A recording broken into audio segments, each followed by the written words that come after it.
هذا القرآن يوحدنا لطريق الخير. السلام علیکم ورحمۃ اللہ وبرکاتہ. الله تعالى. آج آپ کو میں ایک سبق آموز ایک واقعہ بتانا چاہتا ہوں جو ہر آدمی اور خاص کر کے مسلمانوں کے لیے سبق ہے کہ آج ہم اپنے کام میں اتنے مصروف رہتے ہیں جس کی کوئی انتہا نہیں ہے. نماز سے غافل، قرآن سے غافل، اللہ کی یاد سے غافل، دین کی خدمت سے غافل.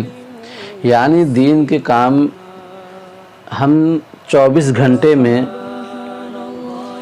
بہت بمشکل کرتے ہوں گے. اگر کوئی مسلمان نماز کا پابند اگر ہے بھی اور قرآن کا پابند ہے بھی، اس کے باوجود بھی نماز قرآن کے ساتھ ساتھ ہمیں تبلیغ کی کام بہت ضروری ہے، اور اس کی شروعات آپ کو اپنے گھر سے کرنا ہوگا. کہ آج ہمارے گھر کے حالات اتنے بے دینی اس لیے ہے کیونکہ اگر مان لیجئے میں نمازی ہوں یا آپ کے گھر کے والد صاحب نمازی ہیں، آپ کے گھر کے والدہ نمازی ہیں، اس کا اثر بہت بعد میں اولادوں پہ پڑتا ہے. لیکن فی الحال جب جوانی کے دور رہتا ہے یا 30-35 سال 40 سال کا عمر رہتا ہے، اس وقت جو ہے اکثر نوجوان جو ہے، اکثر لڑکے لڑکیاں اپنے عمر کو بربادی میں گزارتے ہیں، مسجدوں کی طرف نہیں جاتے ہیں. اسی پر مجھے آج ایک واقعہ مجھے ملا تو میں سوچا آپ کے ساتھ بھی شیئر کر دوں. واقعہ یوں ہے کہ ایک مرتبہ جو ہے ایک مردے کو غسل دیا جاتا ہے، تو جو شخص مردے کو غسل دے رہا تھا وہ اس علاقے کے مولوی صاحب تھے. تو مولوی صاحب نے اس لڑکے سے کہا کہ بیٹا آپ کے ابا تو انتقال کر گئے ہیں، اور جب آپ کے ابا کو میں غسل دے رہا تھا تو اس دوران ان کے جو لباس تھے وہ لباس مجھے کافی قیمتی معلوم چلا اور نیا بھی لگا. یہ ایسا نہیں ہے کہ آپ کے جو والد صاحب جو کپڑا پہنے تھے وہ کافی پرانا تھا یا جو ہے کم دام کی تھی، وہ قیمتی بھی کپڑا ہے اور نیا بھی مجھے لگا. تو وہ مولوی صاحب نے کہا کہ میں اسے پھینکا نہیں ہوں اور نہ میں اسے قطرہ ہوں،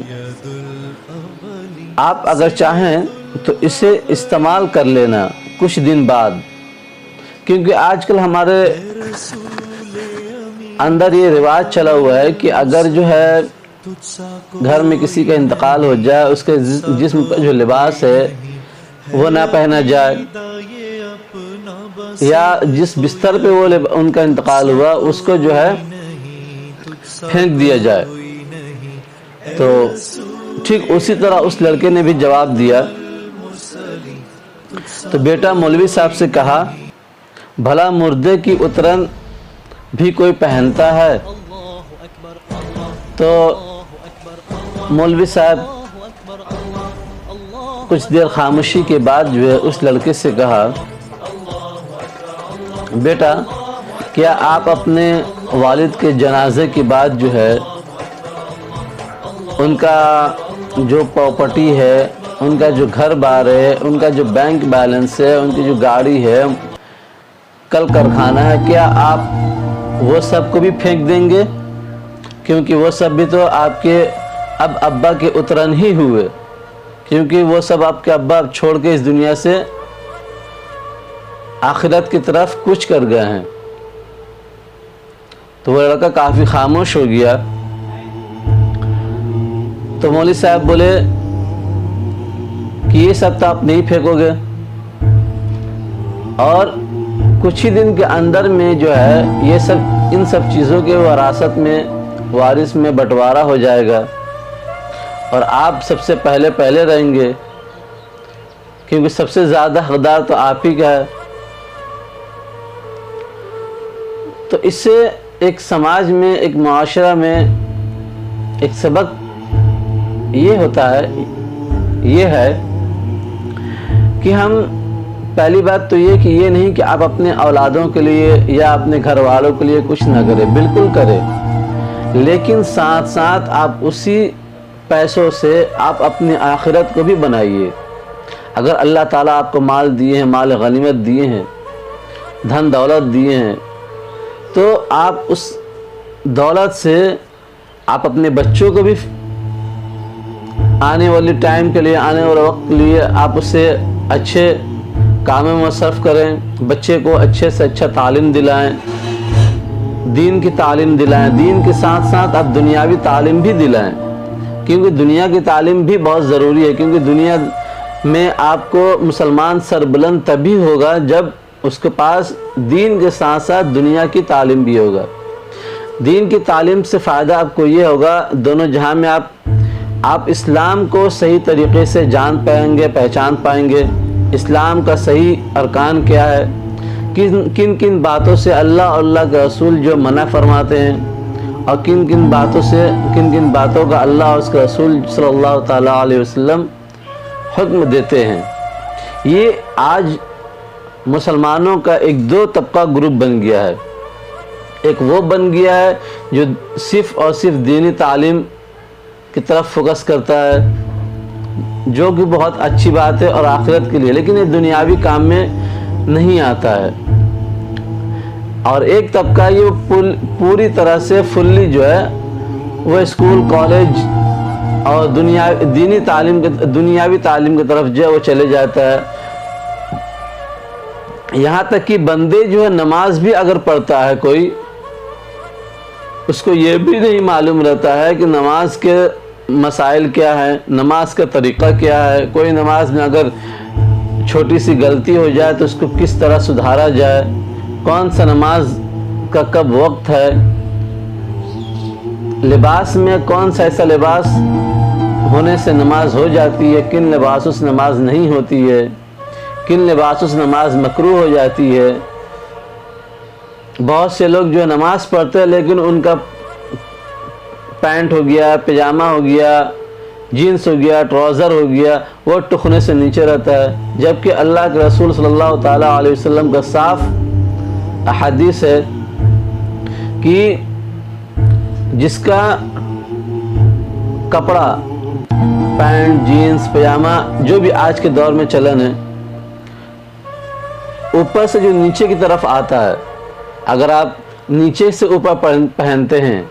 جس طرح آپ کوئی بوٹ پہنتے ہیں، کوئی شوز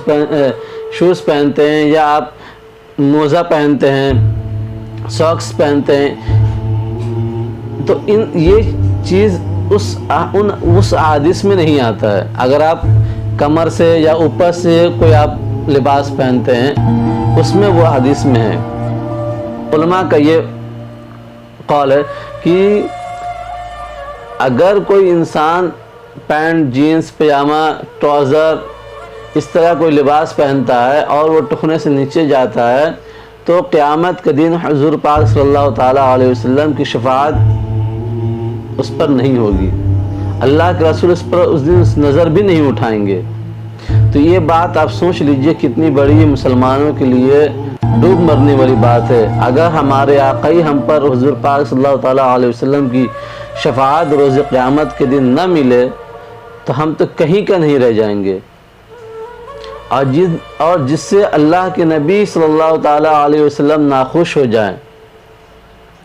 تو یاد رکھیے کیا اللہ تبارک و تعالیٰ کا رحم و کرم ہم پر ہوگا؟ ہم روز قیامت کے دن جہنم کے سیدھے حقدار ہو جائیں گے۔ تو اللہ سے دعا ہے اللہ تعالیٰ ہم سب مسلمانوں کو صحیح اسلام پر، صحیح شریعت پر چلنے والا بنائے۔ آپ دین بھی کمائیے، دنیا بھی کمائیے، اسلام کا یہی خوبی ہے۔ اللہ کا رسول یہ نہیں کہتے کہ صرف آپ جو ہے دین کی طرف ہی فوکس کیجئے، نہیں، دین کے ساتھ ساتھ آپ دنیا کو لے کے چلیے، دنیا کو کے ساتھ دین مت چلیے، پہلے آپ دین سیکھیے پھر دنیا بھی سیکھیے، دین کی بھی تعلیم حاصل کیجئے اور دنیا کی بھی تعلیم حاصل کیجئے، تبھی ہم دونوں جگہ میں انشاءاللہ اللہ کے فضل و کرم سے ہم کامیاب ہو جائیں گے۔ السلام علیکم ورحمۃ اللہ وبرکاتہ۔ اس طرح ہمارے یوٹیوب چینل کو سبسکرائب کر دیں، لائک کر دیں، شیئر کر دیں، اور اس طرح کے اور بھی بہت سارے ویڈیوز ہم انشاءاللہ اپلوڈ کرتے ہیں۔ اپنی ملت پر قیاس اقوام مغرب سے نہ کر، خاص ہے